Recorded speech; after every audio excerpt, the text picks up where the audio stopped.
خۆشاتنەوە بۆ بەرنامەیەکی نوێی چاوی واشنگتن. ئەمریکا لە خۆ ئامادەکردندایە بۆ 59مین هەڵبژاردننی سەرۆکایەتی کە بڕیارە لە مانگی 11 ساڵی 2020دا بکرێت. کۆماریەکان و دیموکراتەکان هەر یەکە و گوتاری خۆی تەرخان کردووە بۆ ڕاکێشانی دەنگی زیاتری ئەمریکاییەکان. دانەڵد ترامپ سەرۆکی ئەمریکا دەخوازێ 4 ساڵی تریش کۆشکی سپی لای کۆماریەکان بمێنێتەوە و بۆ ئەو مەبەستەش باس لە پلانەکانی خۆی دەکا بۆ کەمکردنەوەی باج.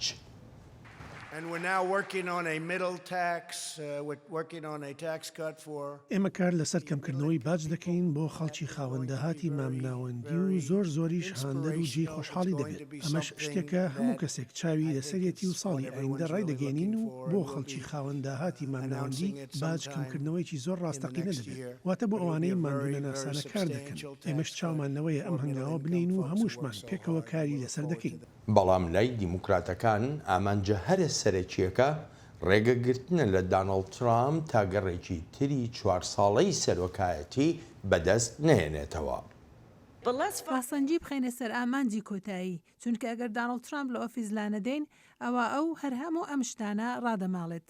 جۆ بایدن کە پێشتر جێگیری سەرۆک ئۆباما بوو، ئەویش سەرۆک ترامپی کردووەتە نیشانە و بەرەنگاربوونەوەی سیاسەتەکانی ترامپی کردووە بە بەشێک لە گوتارەکانی خۆی بۆ هاندانی دەنگدەرانی دیموکرات تا بچنە سەر سندوقەکانی دەنگدان.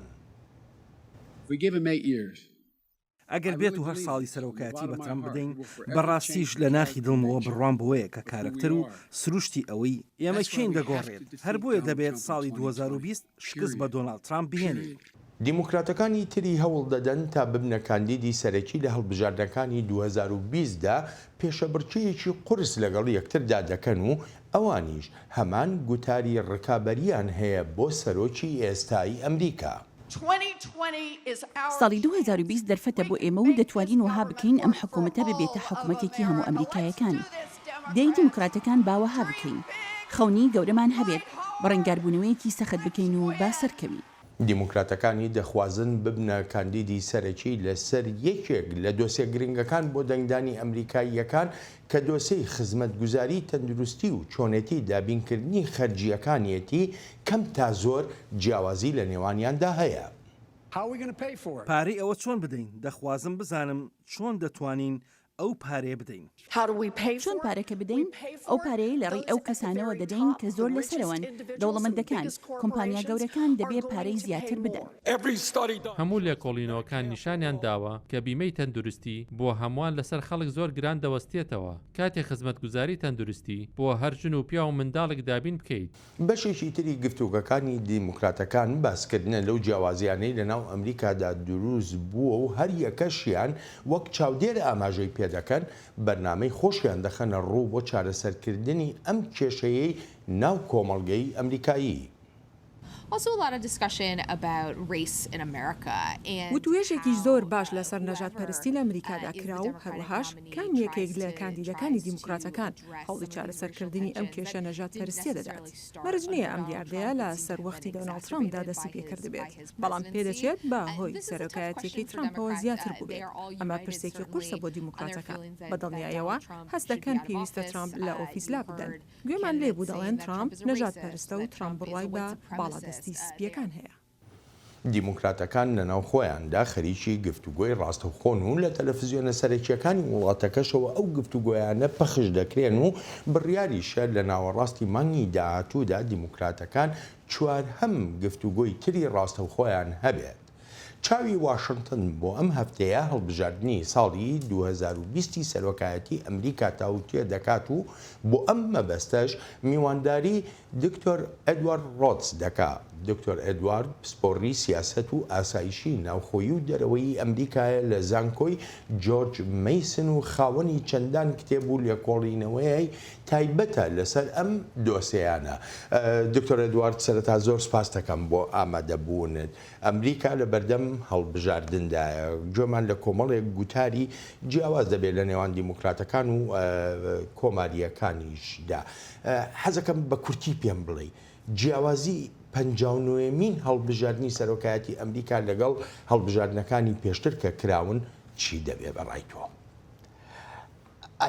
پێم وایە لە ئێستادا ئەمریکا لە قۆناغی گواستنەوەدایە و هەروەها سەیری ژمارەیەک پرسی گرنگ دەکەین تا بزانین ئەمریکایەکان چۆن دەڕوانە کۆمەڵگەی ئەمریکایی. لێرەشدا بێگومان دۆسیەی کۆچبەری دەبێتە دۆسیەیەکی زۆر گرنگ. هەروەهاش دۆسیەکانی پاش قۆناغی پیشەسازیمان هەیە. لەوانە چۆن سەر و سەودا دەکەین لەگەڵ ئەو ئەمریکایانەی ڕەوشیان باش نەبووە بەهۆی ئەو گواستنەوەی لە بواری پیشەسازی باودا هاتۆتە ئارەوە. ئێستا دیموکراتەکان لە هەوڵی ئەوەدان چۆن بگەنە ئەو دەنگدەرانە. لە هەڵبژاردننی پێشوودا دۆناڵد ترامپ گەیشتە ئەو دەنگدەرانە، بەڵام ئێستا دۆسیە سەرەکیەکە ئەوەیە ئایا هێندەی پێویستکاری بۆ کردوون تا ئەو دەنگدەرانە لە هەڵبژاردننی داهاتوشدا دەنگی پێ بدەنەوە؟ بەڕای تۆ دیموکراتەکانیانی وەکو زۆرێک لە میدیای ئەمریکاشدا باسی لێ دەکرێت جیاوازی زۆر قوڵ و گەورە لە نێوانیان هەیە. ئەم بوونی ئەم جیاوازیانە باسم لەوەیە هەتا دەگەینە پرۆسی ئەوەی کە یەک کەس کاندید دەبێت بۆ پۆستی سەرۆکایەتی ئەمریکا وەکو دیموکرات ئەمە چەند کاریگەری دەبێت. Again, this is a period for the Democratic Party to decide. جا ئەمە قۆناغێکە تا دیموکراتەکان بڕیاری خۆیان بدەن چەندێک دەچنە وردەکاریەکانەوە، چەندێک دەخوازن دوور بڕۆن بە ئاراستەی بیمەی تەندروستی بۆ هەمووان، خوێندن بە خۆڕایی بۆ هەمووان. ئەمانە بەشێکن لەو دۆسیانەی ئەمریکایەکان گومانێکی زۆریان لەسەر هەن. لە کاتێکدا زۆرێک لە ئەمریکایەکان گۆڕانکاریەکی زۆریان ناوێت، هەر بۆیە کاندیدا نەریتیەکانی دیموکراتەکان کاتێک تەماشایان دەکەیت دەبینیت کەسێکی وەک جۆ بایدن جێگری سەرۆکی پێشووی ئەمریکا وەک بەهێزترین کاندید دەبینرێت لە ناویاندا تا ببێتە ڕێکەبەری سەرۆک ترامپ لە هەڵبژاردنەکەدا. لە سەروەختی هەڵبژاردنەکانە پەیمانێکی زۆرە درێ کۆماری بێ یان دیموکرات بێ. بەڕای تۆ چەندێکی ئەو پەیمانانە ئەتوانرێت جێبەجێ بکرێن؟ چەندێک پەیمانی کەمتر بدەیت ئەوە ئەگەری جێبەجێکردنیان زیاترە. ئەمەش ینی دیموکراتەکانی لە ناوەڕاستدان و پەیمانی کەمتر دەدەن ئەوە دەشێت بەشێکی زیاتری کارنامەکەیان بەجێ بگەێنن. کارنامەی بۆ جێبەجێکردنی خێراتر وەک ئەوەی هەردوو سێناتۆر وارن و ساندرس پێشنیازی دەکەن. پێم وایە قورستر دەبێت بۆ کردنیان بە یاسا، چونکە کۆمارەکان جا زۆرینە یان کەمینە بن لە کۆنگرێسدا لە هەموو هەنگاوێکیاندا دەبنەتە گەرە بووی. جا بۆیە گۆڕانکاریە گەورە و سەرێکیەکان لە بەرنامەی کۆمەڵایەتەکاندا زۆر قورس دەبن. تەنها ڕێگەیەکیش لە بەردەم ئەو دوو سەنەتۆرەدا بۆ جێبەجێکردنی پەیمانەکانیان ئەوەیە گۆڕانێکی بنەڕەتی لە پێشبڕکێدا بۆ سینات و بۆ ئەنجومەنی نوێنەرانیش بێتە ئاراوە. وەکوچی حەزەکەم نمونەیەکەم بدەیتە لەسەر ئەوە. If the economy goes into a slide and President Trump's support. جا ئەگەر باری ئابووری بەرەو دابەزین بڕوات لە ستانەکانی ناوەڕاستی ڕۆژاوای ئەمریکادا پشتیوانی بۆ سەرۆک ترامپ بە شێوەیەکی بەرچاو کەمی کرد. ئەوە شیانی دەبێت دیموکراتەکان سەرکەوتنێکی گەورە لە هەڵبژاردننی کۆنگریسدا بەدەست بێنن. هەرچەندە پێم وایە پێناچێت ئەوە ڕوو بدات، بەڵام ئەگەر ڕوویدا ئەوە زەمینەیە بۆ گۆڕانکاری بنچینەیی. پێشتر ئەو گۆڕانکاریە گەورانەمان بینیوە لە ئەمریکادا لەسەر وەختی سەرۆک فرانکلین ڕۆزڤیلدا کە ڕۆڵی حکومت فراوان کرا، یان وەک ئەوەی سەروەختی سەرۆک لندن جۆنسن و بەرنامە گرنگە کۆمەڵایەتیەکانی. ئەم دوو سەرۆکە پشتیوانیکی زۆریان هەبوو لە ناو دەنگدەراندا و هەروەها دیموکراتەکانیش لە ناو کۆنگرسدا پشتیوانیکی بەهێزیان هەبوو. جا بۆ هەر گۆڕانکاریەک هەر تەنها سەرۆکێکی ئەندامی دیموکراتەکان بەس نییە، بەڵکو بەشداریکی زۆری لە ئەنگرانی دیموکراتەکانیش پێویستە لە دەنگداندا لە سەرانسەری وڵاتدا. ئەمە چەند گرنگی هەیە لە لای دەنگدەری ئەمریکاییەوە کاتێککە دەچێتە سەر سندوقەکانی دەنگدان. I think the big candidates for the voters on election day will first and foremost be the economy. پێم وایە فاکتەری یەکەم لای دەنگدەر ڕەوشی ئابووریە. ئایا دەتوانن بەردەوام بن لە کارەکانیاندا؟ ئایا کار لە بواری پیشەسازیدا لە کەمی دەدات یان دەرفەتەکان زیاتر دەبن؟ بێ لەوانە پرسیار زۆر دەبن لەسەر خزمەتگوزاری تەندروستی و لەسەر خوێندن و پەروەردە. هەروەها دۆسیەی کۆچبەران چەندێک گرنگ دەبێت. سەرۆک ترامپ بەردەوام جەخت لە دۆسیی کۆچبەری دەکاتەوە. ئەمە دۆسیەکە پەیوەندی بە سۆز و هەستی ئەمریکایەکانەوە هەیە نەک گیرفانیان. ئەگەر خەڵک هەست بە ئازار و زیانی ئابووری بکەن ئەوە پێ ناچێت لەسەر بنچینەی دۆسیی کۆچبەری دەنگ بدەن. ئەمەش بێگومان بۆ سەرۆک ترامپی قورستر دەکات کە هەڵ بژێردرێتەوە. مەسلەی سیاسەتی دەرەوەی دواتر دێنە سەر ئەو مەسلەیە و قسەی زیاتری لەسەر دەکەی تۆ ئاماژە بۆەوە کرد کە جۆ بایدن ئەشێت ینی ببێتە کاندیدی کۆتایی دیموکراتەکان لە پاش ئەو سێ گفتوگۆ ڕاستە و خۆیانەی دیموکراتەکان کردویانە و بە تایبەتیش لە سێهەم گفتوگۆی ڕاستە و خۆیاندا کە دە دیموکراتی خۆکاندید کردو بۆ پۆستی سەرۆکی ئەمریکا تایدا بەشدار بوون بەڵام وەک چاودێر دەڵێن کەمیان توانیان بچنە خانەی پێشەنگەکانەوە. ئەوەی لەم دیبەیتەدا ڕوون بووەوە ئەوەیە کەسیان لە کاندیدەکان لە ڕیزی پێشەوەن. جۆ بایدن، ئیلیزابێت وارن، هەروەها بێرنی ساندەرز هەر لە سەرەتایی دیبەیتەکەشەوە کاتێک مشتومڕ لە نێواندیاندا دروست بوو ئەوە بە ئاشکرایی دیار بوو کە وارن و ساندەرز نوێنەرایەتی هەڵوێستی لیبرالەکان دەکەن و هەرچی بایدنە نوێنەرایەتی باڵی میانڕەوی دیموکراتەکان دەکات. لەناو ئەو سێ کاندیدەشدا وەک باس دەکرێت هەتا کاتی تۆمارکردنی ئەم بەرنمەیە جۆ بایدن بە پلەی یەکەم دێت و دەشڵێن ئەم پیاوە دەزانێت چۆن هەڵبژاردن لە ترامپ بباتەوە. هێشتا بەڵگەی دڵخۆشکەران بەوەی خەڵک لە ناو دیموکراتەکاندا پێیان وایە بایدن ئەو کەسەیە و باشترین دەرفەتیش هەیە بۆ شکست پێهێنانی ترامپ. پێم وایە لە ئێستادا لێبوردەیەکی زۆریش هەیە لە ناو خەڵکدا و دەشیانەوێت ئەو پێگەی خۆی بپارێزێت وەکدان پێدانراوترین ناو و گەورەترین دەرفەت بۆ شکست هێنانی ترامپ. بەڵام ئەگەریش هەیە لە ئێستاوە تا مانگی 2020 بایدن پلەکەی گۆڕانی بەسەردا بێت و ئەلبەت ئەمەش کەوتۆتە سەر چۆنیەتی بەڕێوەبردننی هەڵمەتەکانی خۆکاندیدکردن لە ناو دیموکراتەکاندا. پێم وایە گەر بایدن هەر ئەوها لە پێشەنگدا بمینێتەوە پاش دیبەیتەکانی تر ئەوە ئیتر بەڵگەی ناوێت دەبێتە پێشەنجێکی بەهێز بەڵام شیانش هەن بەهۆی گەرموگوڕی ئەم دیبەیتانەوە هەندێک لەوانەی پشتیوانی دەکەن ڕووبکەنەکانی دەکانی تر و بەڕاستیش لەوانەیە ئیتر شتەکان بگۆڕدرێت بۆ پێشەبرچەیەکی زۆر فراوانتر. پێش دەچێت سەرۆک ترامپ پێی خۆش بێت جۆ بایدن ببێتە کاندیدی دیموکراتەکان لە کۆنگرەی دیموکراتەکاندا و وەک سەرکەوتنیکی ئاسان بۆ خۆی سەیری دەکات. جۆ بایدن ناتوانێت کۆنتترۆلی مەدانەکان بکات ئەوە کەسێک نییە ئێوە بیکەنە سەرۆکی خۆتان بەڵام ئەگەر بۆ کاندید ئەوە خۆشحاڵ دەبم.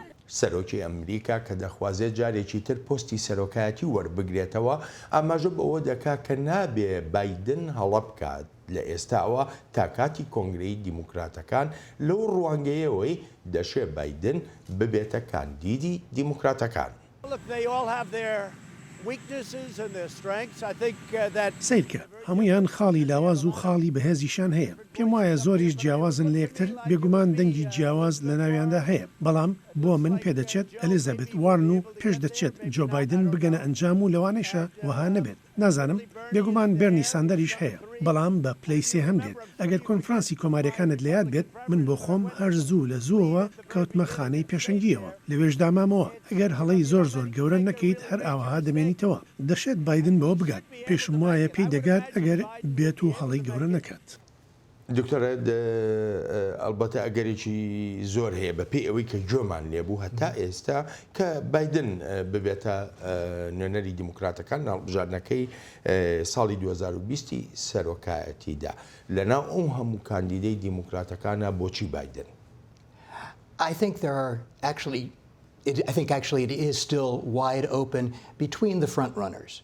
پێم وایە هێشتا زەمینەکە فراوانە لە نێوان ئەوانەی لە پێشەنگدان بەڕاستیش ئەوە دروستە بڕوانرێتە جۆ بایدنی جێگیری سەرۆکی پێش و هەروەهاش سیناتۆر وارن وەک دوو بژاری گرنگ سیناتۆر وارن قسەی دڵی دیموکراتەکان دەکات و بە خێرایی ئەو قسانەی دەگەن و کارنامەکەی خۆی لە ئامێز گرتووە ڕێبەرانی سیاسی و استراتیژدانەرەکانی دیموکراتەکان جۆ بایدنیان پێ باشترە وەک کاندید جا هەڵبژاردننی کۆتایی دەکەوێتە سەر چەند ویلایەتێک کاتێک هەندێک لەو ستانانە بێگوێدان ئەوەی کێ کاندیدا دەنگ بە دیموکرات دەدەن هەندێک لە ویلایەتەکان پشتیوانی لە کاندیدی کۆمارەکان دەکەن سەرنجەکە لەسەر ستانەکانی میشیگەن و ویسکۆنسین و لەوانەیە ئۆهایۆ و پەنسیلڤینیا و لەوانەیە کەرۆلاینای باکوور ئەمانە ئەو ستانانن کە بنکەی پیشەسازیان تێدایە و هەروەها کشت و کاڵیش ئەمانە ئەو ویلایەتانن کە وەک شتێکی چاوەڕوان نەکرا و ڕەوشی هەڵبژاردننی سەرۆک ترامپی تێدا باش بوو ئێستا ئەوەی استراتیژدانەرەکانی دیموکرات هەوڵی بۆ دەدەنەوەیە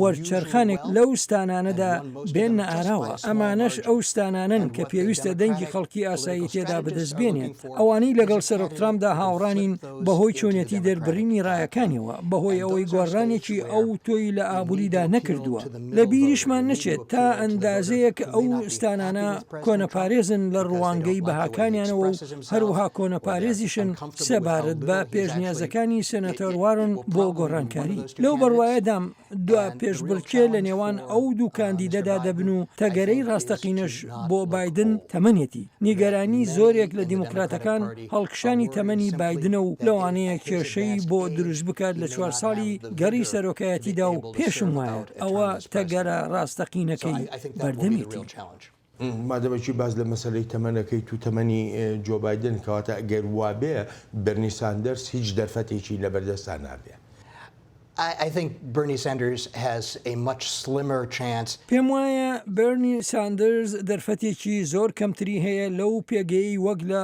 ڕاوەرگرتنە گشتیەکاندا هاتووە و لە پلەی سێهەمدایە بەڕێز ساندرز پشتیوانێکی زۆری هەیە و خۆشیان دەوێت وەک لە هەڵبژاردننی پێشودا بینیمان و پێشم وایە هەر ئەو پشتیوانی دەبێت و کارنامەکەشیان بەلاوە پەسەندە بەڵام ئێستا جیاوازترە چونکە سێنەتۆر وارن لە دیمەنەکەدایە سینەتۆر وارن گەنجترە ڕوونترە لە زۆر دۆسیەدا و پێم وایە دەبێتە کاندیدێکی سەرنجڕاکێشتر بە بەراورد لەگەڵ بەڕێز ساندرز پێم وایە هەر لە ئێستاوە دابەزینی پشتیوانی بۆ سێنەتۆر ساندرز دەستی پێ کردووە.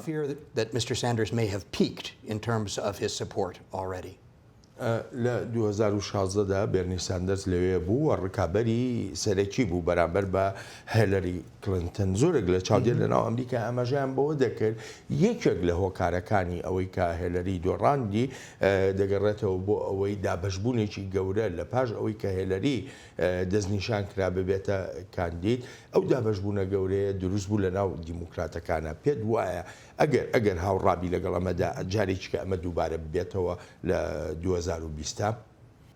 I think the division in the Democratic Party now exists and I don't think پێم وایە ئێستا دابەشبوون لە ناو دیموکراتەکاندا بوونی هەیە و پێشم وانە سێنەتۆر ساندرز هۆکاری ئەو دابەشبوونە بێت دابەشبوونەکەی ئێستا لە نێوان باڵی ئەوانەی پشتیوانی زیاتری بەها سۆسیالیا دیموکراتەکانن لەگەڵ باڵە زیاتر کۆنەپارێزەکەی ناو دیموکراتەکاندا کە بەڕێز بایدن نوێنەرایەتی دەکات ئەو دابەشبوونە هەر هەبووە و پێشم وایە پرۆسەی دەست نیشانکردنەکە وهای کردووە زیاتر تیشکی بخرێتە سەر current nomination process is highlighting it once again.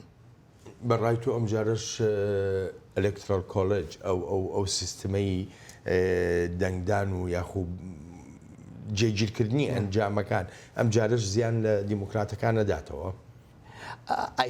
پێم وایە دەشێت و هەر چاوەڕوان دەکەم کاندیدی دیموکراتەکان جا هەر کامیان بێت دەنگێکی زۆر لە کالیفۆرنیا بەدەست بێنێت بەڵام بۆی قورسە لە هەندێک لەستانە بچووکەکان کە سەرەکین دەنگی زۆری نەبێنێت جا ئەوە نابێتە مای سەرسوڕمانم ئەگەر کاندیدی دیموکراتەکان دەنگی گشتی بردەوە بەڵام نەتوانێت دەنگەکانی ئەلکترۆل کالیج بەدەست بێنێت پێشم وایە لەوانەیە ئەوەش کێشەیەکی تر بێت.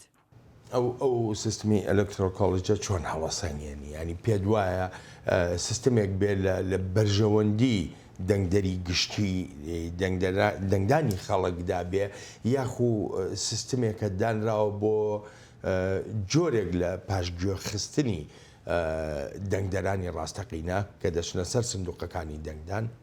In some ways, I think that's probably an پێم وایە ئەوە پرسیارێکە زۆر پەیوەندی پێوە نییە چونکە ئەم سیستمی ئەلکترۆکۆلیج هەڵ ناوەشێتەوە لە دەستوری ئەمریکادا نووسراوە و جا دەستکاریکردنی دەستوریش پێویستی بە پرۆسەی چاکسازی هەیە کە پرۆسەیەکی درێژخایەنە و ئەمە بێلەوەی دۆسیەک نییە تێگراییەکی زۆری هەبێت لەناو ئەمریکایەکاندا هەر بۆیە پێم وانە ئەو دەستکاریکردنە بکرێت ئەلکترۆکۆلیج وهای کردووە دەنگی ئەو ستانانەی ڕێژەی دانیشتوانیان کەمە بەهێند وەربگیرێت بە بێگوێدانە ئەوەی ئایا ئەو سیستمە دژی دیموکراسیە و وها دەکات زۆرینە هەمیشە براوە نەبێت لە هەڵبژاردنەکاندا دەکرێت بە هەردوو بارەکەدا قسەی لەسەر بکرێت بەڵام ئەگەر ڕووی تیۆری وەلاوە بنین ئەوە ئەلکترۆکۆلیج تا ئایندەیەکی زۆریش هەر دەمێنێتەوە من دەگەڕێمەوە بۆلات ململانیەکان لە نێوان کۆماری و دیموکراتەکاندا هەروادێ و گەرم و گورتر دەبن کۆماریەکان دەیانەوێ هەر چۆنێک بێ دەنگدەران متمانیان بە دیموکراتەکان نەمێنێ تەنانەت بەوانەشەوە کە ئەندامی ئەنجومەنی نوێنەرانی ئەمریکاشن ئێمە پێویستە خۆشمان بۆ ئەو ململانی داهاتوو ئامادە بکەین لە پێناو ئەو کەلتور و بڕوایانەی شیانی خەونی ئەمریکاییان هێناوەتە ئاراوە کە ئێستا لە هەموو کات زیاتر کەوتۆتە بەر هێرشەوە و هەرگیز ئاوەها نەبووە هەرگیزتێکی ئاوەها نەبینراوە دیموکراتەکان لە ئەنجومەنی نوێنەران بەرنمەیەکی ڕادیکاڵیانەی ئەو پەڕی چەپیان دەست پێ کردووە کە لە مێژووی ئەنجومەندا شتیوەها نەبووە ئەمە هەر لە زاری سەرۆک ترامپەوە وەها بە دیموکراتەکان ناوترێت بەڵکو گەورە کاربەدەستانی کۆماریش لەو بڕوایەدان دیدگای دیموکراتەکان بۆ فەرمانڕەوایەتیکردن لەسەر بنەمای سۆشیالیزم پایەکانی خۆی داکوتاوە کاندیدەکانی دیموکراتەکان بانگەشە بۆ سۆشیالیزم دەکەن دەیانەوێت حکوومەت هەموو شتێکی خەڵک دیاری بکات وەک خزمەتگوزاری تەندروستی بچیتە کام خوێندنگا کارەکانت چی دەبن هەموو پرسەکان بۆ ئەوان لە ڕێی حکوومەتەوە چارەسەر دەکرێت خەڵکیش لێرە لە هیوستن و بە تایبەتیش ئەندامانی کۆمەڵگەی ئەمریکایە لاتینیەکان لە گرنگی خەونی ئەمریکایی و هەبوونی دەرفەتەکانیش تێدەگەن بۆ گەشەسەندن و پەرەسەندن و هەروەهاش بۆ گرتنەبەری ئەو ڕێگەیانەی شتەکانت بۆ بەدەست دەهێنێت جا دەشزانین کە سۆشیالیزم چارەسەر نییە دکتۆرێت ئەمەی کە بە دیموکراتەکان دەگوترێ سۆشیالیستە ئەمە چه کاریگەری دەبێ بەسەر سایکۆلۆژیەتی دەنگدەری ئەمریکاییەوە Socialism has always been a terrifying word for American voters. سۆشیالیزم هەمیشە وشەیەکی تۆقێنەر بووە بۆ دەنگدەرانی ئەمریکایی دەگوترێت کەم تا زۆرێک بەو ئاراستەیە دادەڕۆین لە وەتای کۆتایی شەڕی ساردەوە ئێمە ئەم وشەیە دەبیستین و ئێستا هێندە تۆقێنەر نییە بەو ئەندازەی پێشوو ئەوەش گوتراوە کە ئەمریکایەکان نازانن سۆشیالیزم چییە و ئەگەری ژوەها بیر بکەنەوە کە هەر کاندیدێک دیموکراتەکان سۆشیالیستە ئەوە پێویستە باشتر مێژوو و فەلسەفەکان بخوێنەوە ئەمانە کاندیدی توندڕە و نین و کاتێکیش سەرۆک باز لەوە دەکات سیاسەتێکی توندڕەوانە دەچێتە پێش لە کۆنگرسدا ئەوە ینی پەیوەندێکی قوڵی لەگەڵ مێژوودا نییە چونکە ئەگەر لە مێژوو تێ بگەیشتایە ئەوە دەیزانی لە مێژووی ئەمریکادا پرۆژە و پیشەسازی زۆر ڕادیکاڵانەتر کراون جا بڵێ جیاوازی بنچینەی هەن لە نێوان کۆماری و دیموکراتەکاندا بەڵام سۆشیالیست نین بەڵام وەک ئەمریکاییەک دەڵێم هەڵمەتەکان ڕێک و ڕەوان لە نێوەندان بەڕای تۆ لە ماوەی ئەم نزیکەی 2 ساڵ و نیوەی فەرمانڕەوایەتی داناڵد ترامپدا جیاوازی لە نێوان تاکە کەسەکانە کراوە یا نەکراوە وەکو سیاسەتی ناوخۆیی ئەمریکا Discrimination has very deep roots in America. دۆسەی جیاوازیکردن ڕەگ و ڕیشێکی قوڵی هەیە لە ئەمریکادا بەر لەوەی سەرۆک ترامپ بچێتە کۆشکی سپی هەر هەبووە و لە 4 ساڵیدا توشدا هەربوونی دەبێت هەتا منیش لە ژیاندا بم هەربوونی دەبێت ئەمە دۆسیەکە دەبێت لە ململانێدا بین لەگەڵیدا لێرە لە ناو ئەمریکادا تا قسەکەم ڕەوایی هەبێت دەتوانم بڵێم کە سەرۆک گوێیەکی هەستیاری نەبووە بۆ گوێگرتن لە نیگەرانیەکانی سەبارەت بە نەژادپەرستی و جیاوازکاری هەن سەرۆک زیاتر بەلای ئەو ڕاستڕەوانەدا دای دەشکێنێت کە لە چەند شارێکی ئەمریکادا خۆپیشاندانیان کرد ئەمە ئەو جۆرە پەیامەی نرد بۆ ڕاستڕە و نەژادپەرستەکان کە نەژادپەرستی ئاساییە نازانم ئایا سەرۆک خۆی وەها حەز دەکات یاننا بەڵام ئەو دەربڕینانەی هەیەی وەها نیشان دەدەن بۆ دەنگدەرانی ئەمریکای لاتینی ینی ئەمە بە خۆ دەزانی بە ملیۆنان خەڵک لێرن بە یاسایی و بە نایاساییش. پێ وایە سەرۆک ترامپ لە پاش بڕیاری دروستکردنی دیوارێک لە نێوان ئەمریکا و مەکسیکۆدا بتوانێت متمانەی دەنگدەرانی ئەمریکای لاتین بەدەست بێنێ لە ناو ئەمریکادا، یعنی وەکو جۆمان لێبوو سەرۆکی کۆمیتەی نیشتیمانی کۆماریەکان دەڵێ بەگەشتبینیەوە باسی ئەوە دەکا کە دەنگدەرانی ئەمریکای لاتینی دەنگ بە سەرۆک ترامپ دەدەن. That's a position, obviously, every party leader has to take to argue that their candidate. ئەمە یەکێکە لەو هەڵوێستانی هەموو ڕێبەری لایەنێک پێویستە بیگرێتە بەر و مشتومڕی ئەوەش بکات کە کاندیدەکەی لەلایەن هەمووانەوە پشتیوانی دەکرێت. ئەوە هەڵەیە وەها مەزەندە بکرێت کۆمەڵگەی ئەمریکایە لاتینیەکان هاو هەڵوێستن، چونکە لە زۆر وڵاتی جیاوە هاتوون پاشخانی کۆمەڵایەتی و ئابووری جیاوازیان هەن. لەبەرەوە بە هیچ شێوەیەک ناکرێت بگوترێت کۆمەڵگەیەکی یەکگرتوون. ئەوەی من دەیزانم زۆربەی ئەمریکاییە لاتینەکان پشتیوانی لە سەرۆک ترامپ ناکەن. پێشم وایە هیوایەکی کۆماریەکان هەڵی چنن بۆ خۆیان بۆ 2020 ئەوەیە بەشداریەکی ئەو تۆیان نەبێت لە هەڵبژاردنەکەدا ینی دەنگ نەدەن. پێم وایە چەندێک زیاتر ئەمریکاییە لاتینیەکان دەنگی خۆیان بدەن، ئەوەندە زیاتر قرس دەبێت بۆ کۆماریەکان تا هەڵبژاردن ببنەوە. جا لەوانەیە سەرۆکی وای هەبێت بەوەی کاندیدی دیموکراتەکان نەتوانێت پشتیوانی لە ناو کۆمەڵگەی ئەمریکاییە لاتینیەکاندا دروست بکات و گوڕ و تینێکیان پێ بدات. ئەلبەتە ململانیەکان بەردەوامن لەسەر ژمارەیە دۆسەی تریش. بەلای سەرۆک ترامپەوە ئەم هەڵبژاردنەی ساڵی 2020 سەرۆکایەتی دەنگدانە لەسەر دوو دنیابینی جیاوازی سیاست لە ئەمریکادا و وهاشی دادەنێت تەنها کۆماریەکان نوێنەرایەتی ڕاستەقینەی هاوڵاتیانی ئەمریکایی.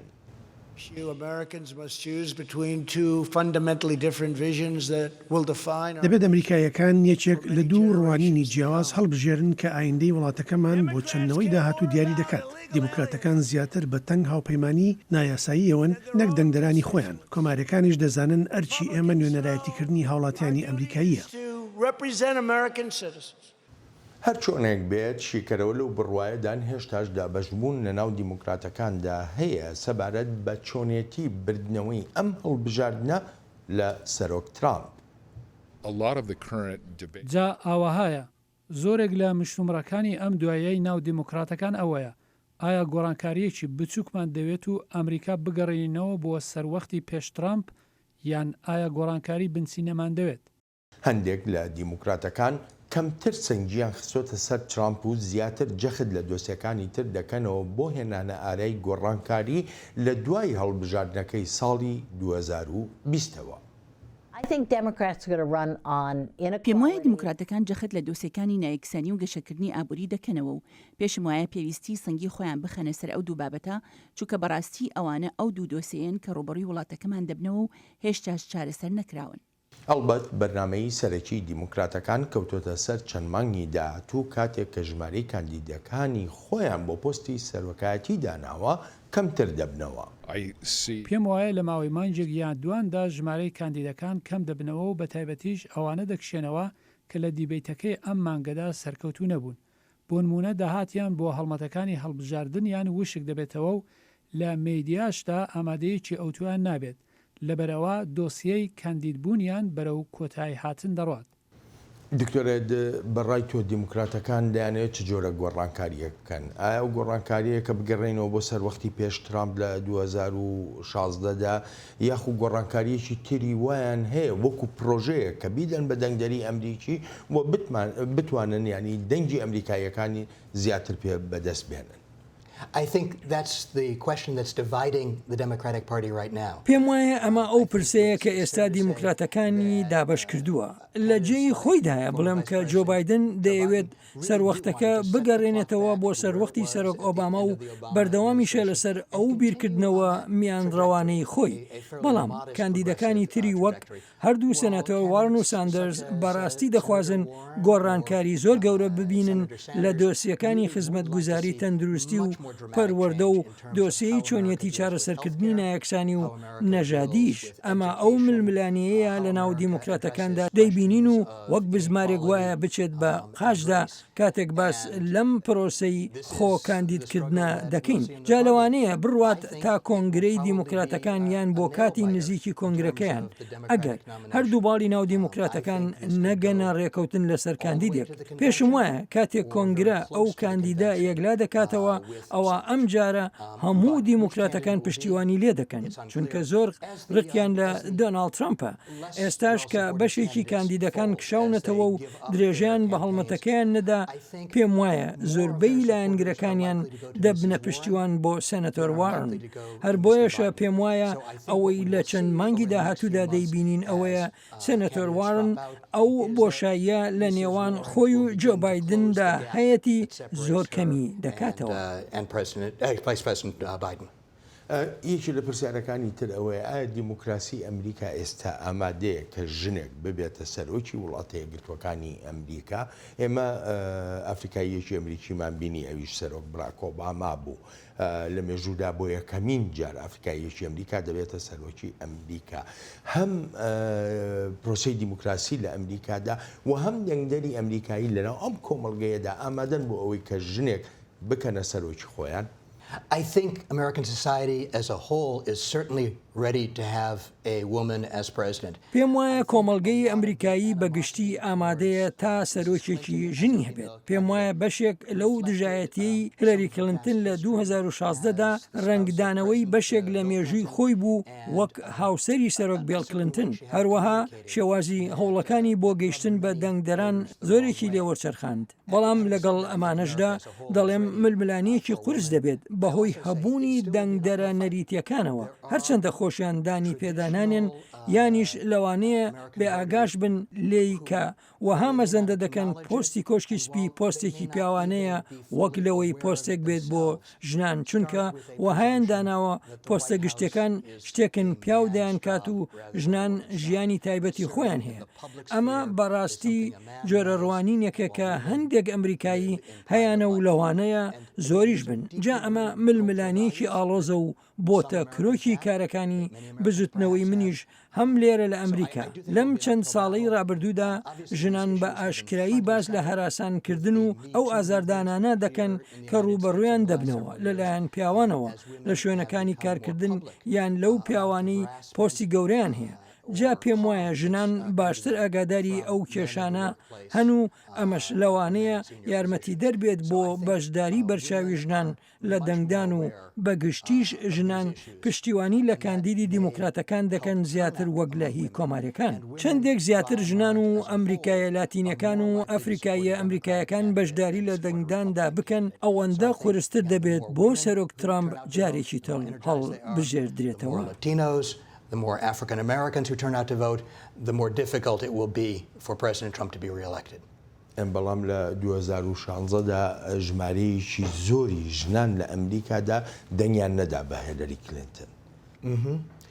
Again, it would be wrong to think of women as a single block. بە هەمان شێوە ئەوە هەڵەیە ئەگەر وەک بەشێکی تاک سەیری ژن بکرێت لە ڕووی بەها کۆمەڵایەتەکانەوە ژنی کۆنەپارێزمان هەن وەک چۆن زۆر ژنی لێبرالمان هەن ئەگەر بڕوانیتە دیمەنە گشتەکەی دۆسەی ژنان دەبینیت جیاوازیەکی جێندەریمان هەیە ژن زیاتر لەگەڵ دیموکراتەکانن بە بەراورد لەگەڵ پیاواندا لەبەر ژمارەیەک هۆکاری وەک لیبرالیزم و دۆسەی جێندەری لە پەیوەندی بە پرسیارەکەشتەوە باز لە ڕێژەیەکی کەمی ئەو دەنگدەرانە دەکەین لە کاتێکدا ژنان کەم تا زۆرێک نیوەی دەنگدەرانی ئەمریکایی پێک دەهێنن لەوانەشە لە نیوەش زیاتر بێت ئەمەش کاریگەری هەیە بەسەر هەڵبژاردنەوە وەک باسم کرد دەشکەوێتە سەر ئەو ئستانانەی ململانیان لەسرە بامانەیەکی تر بۆ ئێستا دەکەوێتە سەر ئەوەی ئایا ژنان چۆن دەڕوانە کاندیدەکان لە ویلایەتەکانی میشیگن و ویسکنسن و پنسیلڤینیا و کەرۆلاینەی باکوور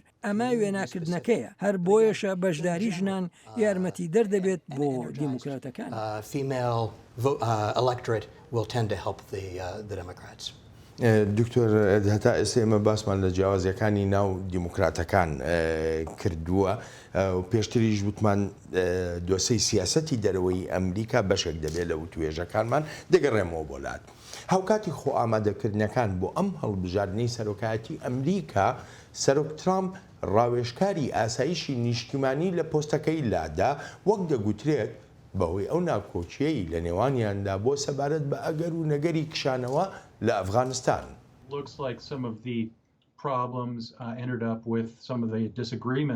وها پێدەچێت بەهۆی ناکۆکیەکانەوە لەگەڵ جان بۆڵتندا هەندێک لە کێشەکان سەریان هەڵدا بێت بە تایبەتیش پاش ئەوەی ترامپ بڕیاریدا کۆبوونەوەکەی لەگەڵ تاالباندا نەکات. ئەم لادانەی جۆن بۆڵتن هاوکاتی ئەو هەوڵە دیپلۆماسیانەیە کە سەرۆک ترامپ لەگەڵ ژمارەیە لە نەیارانی ئەمریکا دەیاندات وەک کۆریای باکوور و کۆماری ئیسلامی ئێران. جان بۆڵتن زۆر دەمێکە داکۆکی لە ڕوخاندنی ڕژیمی ئێران دەکات و ئەمەش جێ نەگەرانیەکی زۆری کۆماری ئیسلامی ئیران بوو. ئێستا کە باڵتن لادرا ئەوە لەوانەیە بژارەی ڕوخانی ڕژیم وەک بژارەیەک نەمینێت و ئەمەش زەمینەی دەڕەخسیانێت بۆ شیانە دیالۆگ لە نێوان تاران و واشنگتندا.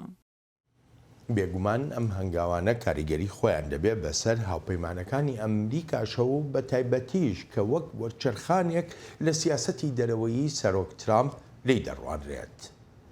هاوپەیمانەکانیشمان ئارەزویان لە نادیاری و پێچ و پەنایی نییە لە ناو بەڕێوەبەرایەتیدا بەڵکو دەیانەوێت بەڕێوەبەرایەتی بە یەک دەنگ قسە بکات و دەشیانەوێت قسەکردنێکی بە بەرنامە بێت هەر چۆنێک بێت ئەوەی دەیانەوێت لەم بەڕێوەبەرایەتیەی ئێستادا نایبینن. بەڵام وەزیری دەرەوەی ئەمریکا جەخت دەکاتەوە لەوەی لادانی بۆڵتن لەو پۆستەی هەی بووە کاریگەریەکی ئەوتۆی نابێ بەسەر سیاسەتە دەرەوەیەکانی سەرۆک ترامپەوە. پێم وانە پێویست بۆ بکات هیچ ڕێبەرێک لە سەرانسەری جیهاندا مەزندەکانی خۆی لەسەر لاچوونی یەکێکمان دابڕێژێت و بڵێ دیتر سیاسەتی دەرەوەی سەرۆک ترامپ بە شێوەیەکی بنچینەی دەگۆڕدرێت. دکتۆر با لە کێشەی جۆن بۆڵتنەوە دەست پێ بکەین. هەر ئەو ناکۆچیانەیە وای کرد سەرۆک ترامپ لەم کاتەدا کە خۆی ئامادە دەکات بۆ سەر لە نوێ هەڵبژاردنەوە جۆن بۆڵتن دەربکە. پێم وانییە هەرگیز کاتێک هەبێت باش بێت بۆ دەرکردنی گەورە ڕاوێژکارێک.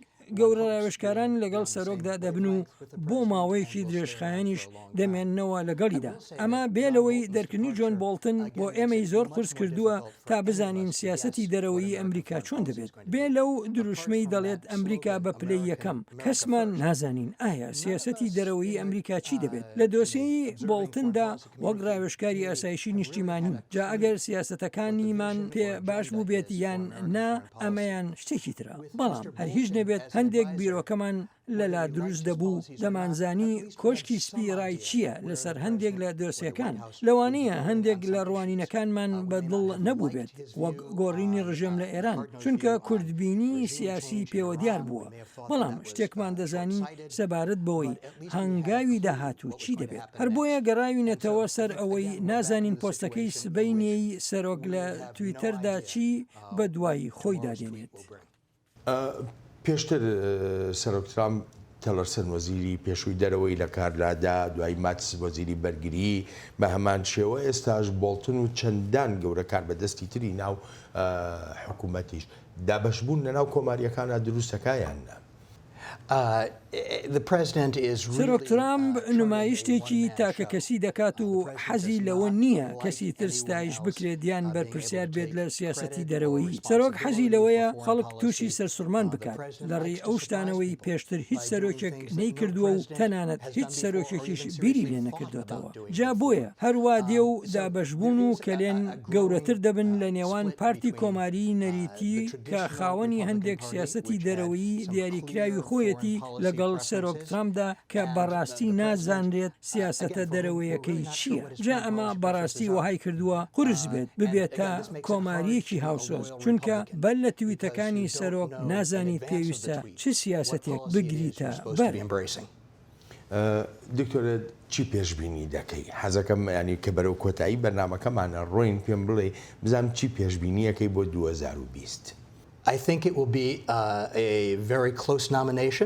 پێم وایە دەستنیشانکردنی کاندیدی دیموکراتەکان لە نێوان سەنەتە وارن و جۆ بایدن جێگری سەرۆکی پێشوو زۆر نزیک دەبن لە یەک. هەمیشەش شیانی کەسێکی تریش هەیە دەستنیشان بکرێت ئەگەر هاتوو شتێکی نامۆڕوویدا بۆ ڕۆژی هەڵبژاردننیش ئەوە کەوتۆتە سەر بەشداری دەنگدەران لە ژمارەیەک لە ستانەکاندا و بێگومان ئەو دەنگدانش دەکەونە سەر ڕەوشی ئابووری لە یەک دوومانگی بەر لە هەڵبژاردن هەروەها دەشکەوێتە سەر ئەگەر و نەگەری قەیران لەو یەک دوو مانگەی بەر لە هەڵبژاردندا بەڕاستی بڵێم ناتوانین هیچ مەزەندەیەک بکەین تا ئەو کاتە بەڵام دەزانین دەنگدەرانی یەکلاکەرەوە کێن وەلێ جارێ نازانین دەنگەکانیان بۆ کێ دەبێت.